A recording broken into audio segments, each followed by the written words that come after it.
बच्चों, आज तुम लोगों को हम जीव विज्ञान में जैव प्रक्रम में जो तीसरा टॉपिक है रक्त परिसंचरण तंत्र के बारे में बताएंगे। रक्त परिसंचरण तंत्र, इसमें रक्त का मुख्य जो है वो रोल होता है।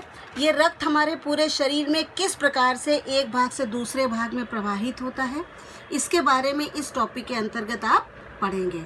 और रक्त को पूरे शरीर में परिसंचरित करने के लिए हमको एक पंप की आवश्यकता होती है, और ये पंप का कार्य हमारे शरीर में हृदय करता है।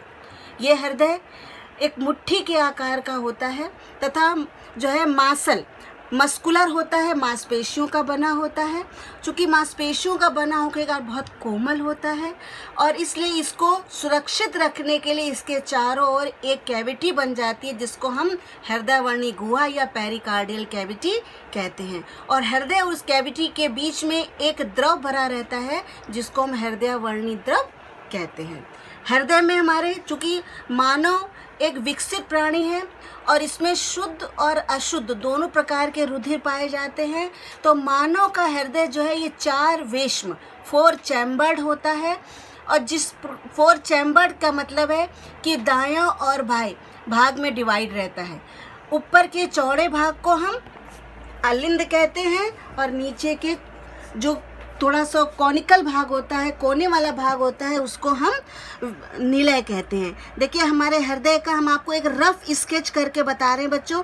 हमारे हृदय के आकार कुछ इस प्रकार से होता है ये, और ये 20 से ये 4 भागों में डिवाइड रहता है।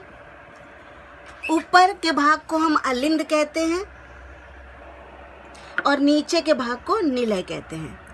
अब ये अलिंद बायां अलिंद कहलाता है और इसको हम दायां अलिंद कहते हैं। ये दायां निलय तथा ये बायां निलय कहलाता है। अब हृदय के बाएं भाग में शुद्ध रुधिर होता है और दाएं भाग में अशुद्ध रुधिर होता है। लेकिन ये किस प्रकार से शुद्ध और अशुद्ध रुधिर हमारे रक्त में आता है, इसके बारे में हम आपको बताएंगे। ये मान के चलिए, हमारे जो आपने श्वसन तंत्र पढ़ा होगा उसमें फेफड़े का कार्य भी आपने समझा होगा बच्चों।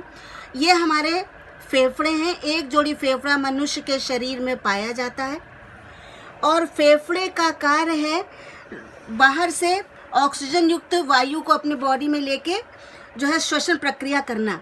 तो हृदय का फेफड़े का कार्य है रक्त को, जो हमारे शरीर के अंदर आया है बाहर से, वो ऑक्सीजन युक्त जो है रक्त, ये यहाँ से ऑक्सीजन युक्त रक्त फेफड़े से हमारे जो है बाएं अलिंद में आता है। बाएं अलिंद से ये बाएं नीले में जाता है, और बाएं नीले इन जाने के लिए इनमें वॉल्व होते हैं। ये वॉल्व के द्वारा रक्त का जो सर्कुलेशन है वो केवल एक ही डायरेक्शन में रहता है। नीले में रक्त आके नीले से ये रक्त जो है ये ह्यूमन बॉडी में, मानव शरीर में जाता है, और मानव शरीर के समस्त भागों में जो है ये संचरित होता है।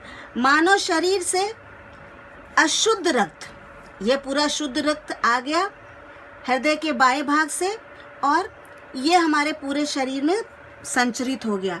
अब यहाँ से पूरी बॉडी में हमारे जो है शुद्ध रुधिर पूरे शरीर में बहने लगा, और यहाँ से अशुद्ध रुधिर जो है इकट्ठा होके ये हमारे पहले दाएं जो है निलय में जाता है। दाएं निलय से दाएं जो है अलिंद में आता है, और दाएं निलय में आता है। पहले अलिंद में जाता है बच्चों, फिर यहाँ से दाएं निलय में आता है, और दाएं निलय से ये फिर वापस फेफड़ों में चला जाता है शुद्ध होने के लिए। अब अशुद्ध और शुद्ध रुधिर कैसे कहते हैं? शुद्ध रुधिर वो होता है जिसमें ऑक्सीजन पाई जाती है। हमारे पूरी बॉडी में ऑक्सीजन की आवश्यकता बहुत अधिक होती है। ऑक्सीजन जो है ये एक प्रोटीन होती है जिसको हीमोग्लोबिन कहते हैं। इस हीमोग्लोबिन के संग मिलकर ये ऑक्सीजन जो है ऑक्सी हीमोग्लोबिन बनाकर जो है अस्थायी यौगिक होता है, पूरे शरीर में प्रवाहित होती है। और अशुद्ध रक्त जो होता है वो कार्बन डाइऑक्साइड युक्त रक्त को हम कार्बन डाइऑक्साइड युक्त जो रक्त है उसको हम अशुद्ध रुधिर कहते हैं। ये रुधिर जो है हमारी बॉडी में पहले हृदय में जाता है और हृदय से ये शुद्ध होने के लिए फेफड़े में चला जाता है और फेफड़े से फिर जो है ये हमारे शरीर में आता है। इस प्रकार से हमारे शरीर में ये रक्त का परिसंचरण होता है और शुद्ध और अशुद्ध रुधिर, शुद्ध रुधिर पहले पूरे शरीर में सर्कुलेट होता है और वहाँ से जो है अशुद्ध रुधिर इकट्ठा होकर जो है वो हृदय में आता है और हृदय से फिर फेफड़ों में जाता है।